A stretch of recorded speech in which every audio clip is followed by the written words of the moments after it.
Hello everybody, another video here for you today. I missed Chuck App saying that. This is a no-cap recap of the Season 1, Episode 2 of the Beyond Oak Island episode called Wild West Gold. Beyond Oak Island is a show in which the History Channel and Rick and Marty Lagina get involved with other treasure mysteries. If you missed any of my recaps of the Curse of Oak Island, there's a link to the playlist in the upper right. Let's get into it. Metal detection expert Gary Drayton meets with the host Maddie Blake and Rick and Marty Lagina in the Oak Island War Room to tell them that he got a call from Butch Cassidy's great-grandnephew Bill Bettinson. His great-grandmother was Butch Cassidy's sister. Butch Cassidy and the Sundance Kid were prolific train and bank robbers. They mainly stole $20 gold pieces, which are heavy, so a lot of them can't easily be carried around. Conventional wisdom says that they would have had to have been stored somewhere, possibly buried, to hide them. They had a hideout in Utah called Robber's Roost, which is really remote.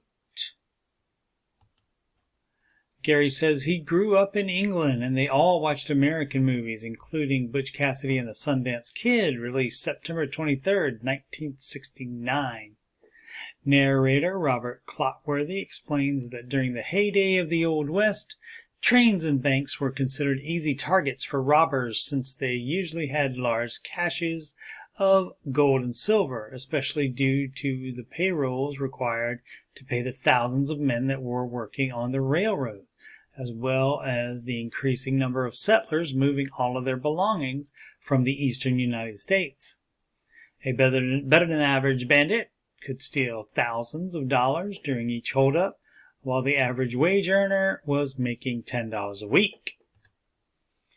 As automobiles and telephones replaced horses and telegraphs as law enforcement tools, robbing trains and banks was getting more difficult. Butch and Sundance were operating towards the end of the Old West era. In 1899, for a last big heist, they targeted a Wyoming passenger train and fooled the engineer into stopping the train by holding red lanterns that were used as a signal that the tracks were out up ahead. They used dynamite to blow up the safe, and the Wild Bunch gang stole $50,000 in cash and gold worth $1.5 million today. It was the most famous robbery of the time, which also meant increased attention from law enforcement. A bounty of $3,000 was placed on each gang member, and a posse of 100 men, including members of the infamous National Detective Agency, the Pinkertons, were rounded up to ruthlessly hunt down Cassidy and his gang. In 1901, Butch Sundance and Sundance's wife escaped to South America, and in 1908, two masked American bandits robbed a payroll in Bolivia, and suspicion immediately fell upon Butch and Sundance. On November 6th, Bolivian soldiers and some police surrounded the pair in a small mountain lodge, where a shootout took place and the pair were reported dead. A historian says that we don't have the most reliable information and have to rely on the reports from the Bolivian authorities. Bill Bettinson said that his great-grandmother, Butch Cassidy's younger sister, claimed that he wasn't killed in Bolivia and that he came back to America and visited the family in 1925. The narrator poses the question of whether Butch was able to retrieve the loot presumably hidden near the Robber's Roost hideout, or if it was still there, waiting to be discovered. The next segment recounts the story of an earlier outlaw gang, the Daltons. In the days leading up to their final bank robbery attempt, they had robbed $20,000 worth of gold and silver from two trains. Not wanting their horses to be weighed down, they buried it near their Onion Creek campsite, close to the Kansas-Oklahoma border.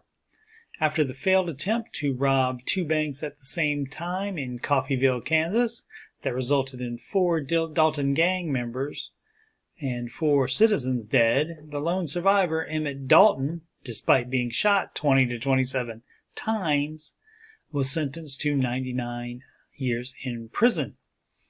After serving 14 years and being released, authorities hoped that he would lead them to the buried gold and silver, but he said that he thought it was cursed and wanted nothing to do with it. Back in the war room on Oak Island, Rick says that the outlaws were basically land pirates. Pictured here is Joaquin Murrieta, a Robin Hood type bandit that would later become the inspiration for Zorro. This was because while hunting down people that did him wrong, he would also steal from the rich to give to needy people. Joaquin was a miner turned outlaw that left behind a cache of gold valued at more than $4.5 million. Many believe that the treasure is buried near the 3 sandstone pillars 13 miles from Coalinga, California, that bear his name. The governor of California offered what would today be more than $200,000 reward for the capture of Joaquin Murrieta. He knew the California Rangers were closing in, so he hid the gold. The Rangers kidnapped Murrieta's brother-in-law and tortured him until he gave up the location of the gang's hideout. Murrieta was reported to have been killed and decapitated, but some believe that he escaped and went back to Mexico. Gary Drayton travels to Hankston, Utah to meet Butch Cassidy's great-grandnephew. They go to Robber's Roost. The area has been searched many times, but Bill is hopeful that Gary's state-of-the-art metal detector and his treasure-finding skills will result in finding the treasure, most of which is believed to be in $20 double equal gold coins. Bill takes Gary to the only structure still standing from the time of Butch Cassidy, a chimney. Gary finds a horseshoe nail and a .40-60 rifle bullet from the late 1800s. He apparently just had time to search the area around the chimney. Gary told Rick and Marty via video conference that he and Bill both believe that since the many previous searchers did not find the nail and bullet, that there could easily be treasure there too, and that further searching should be done there. I'll be working my way through the first season of Beyond Oak Island between doing recaps of the 9th season of The Curse of Oak Island and the 2nd season of Beyond Oak Island, both of which happening currently, which is January 2022. I will put a link to episode 3 of season 1 of Beyond Oak Island called Finders Keepers in the upper right of this video.